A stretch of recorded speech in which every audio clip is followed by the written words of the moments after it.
Hello, நான் உங்கள் நர்ஸ்மா. நான் registered nurse plus dialysis technician. Welcome to nurse mom Tamil. Pregnant women எல்லாருமே ரொம்ப ஹாப்பியாக இருப்பாங்க. நமக்கு குழந்தை பிறக்க போகுதுன்னு, கூடவே அந்த குழந்தைய நம்ம சீக்கிரமாக பார்க்க போகிறோம் அப்படின்னு நிறைய சந்தோஷம் இருக்கும்.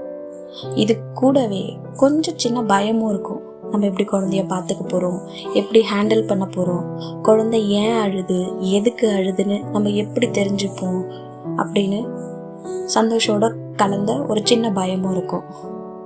அதை பற்றி டீட்டெயிலாக பார்க்கலாம் வாங்க.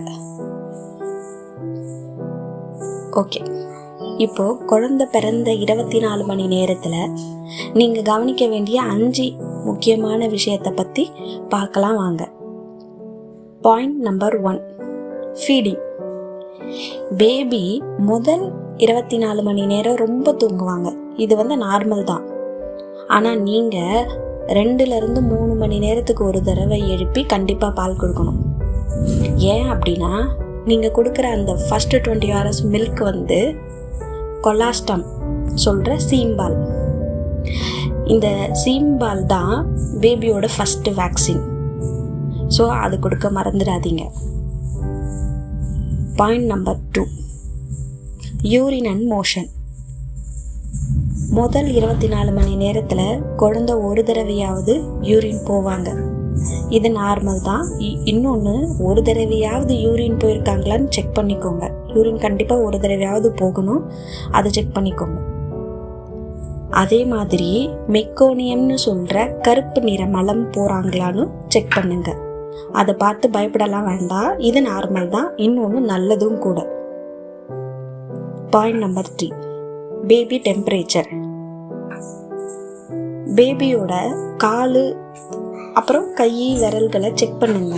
அது ஜில்லுன்னு இருந்ததுன்னா அம்மாவோட, அதாவது ஸ்கின் டு ஸ்கின், அம்மாவோட மார்போட அணைச்சி வச்ச மாதிரி வச்சுக்கிட்டிங்கன்னா அது பேபியோட டெம்பரேச்சரையும் சரி ஹார்ட் ரேட்டையும் சீராக்கும். பாயிண்ட் 4, அம்பிளிக்கல் கார்டு, அதாவது கார்ட் கேர். குழந்தையோட தொப்புள் கொடி இருக்குல்ல, அதுதான் கார்ட் கேர், அம்பிளிக்கல் கார்டுன்னு சொல்லுவாங்க. அந்த தொப்புள் கொடியை எப்போவுமே ட்ரையாக வச்சுக்கோங்க. அதில் எண்ணெயோ இல்லை பவுடரோ எதுவுமே போடக்கூடாது. அது நேச்சுரலாகவே விழுந்துடும். இதை செக் பண்ணிக்கோங்க. Point 5, sleeping pattern. குழந்தை பிறந்த முதல் 24 மணி நேரத்தில் 16லேருந்து 20 மணி நேரம் தூங்குவாங்க. இது ரொம்ப நார்மல் தான். ஆனால் பேபியை எப்போவுமே மல்லாக்க படுக்க வச்சுக்கோங்க. இது பேபியோட மூச்சு பயிற்சிக்கு ரொம்ப சேஃபாக இருக்கும். என்னதான் பேபி தூங்கிட்டே இருந்தாலும் நீங்கள் 3 மணி நேரத்துக்கு ஒரு தடவை எழுப்பி ஃபீடிங் கொடுக்க மறந்துடாதீங்க. ஓகேங்களா?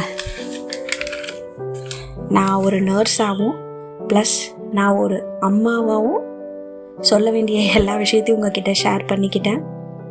குழந்தை வளர்ப்புன்றது ஒரு அழகான பயணம். அதில் உங்கள் கூட நான் இருக்கேன். இந்த டிப்ஸ் எல்லாம் உங்களுக்கு யூஸ்ஃபுல்லாக இருந்ததுன்னா த நர்ஸ் மாம் தமிழுக்கு ஒரு லைக் பண்ணி உங்கள் ஃப்ரெண்ட்ஸ் அண்ட் ஃபேமிலிக்கு ஷேர் பண்ணுங்கள்.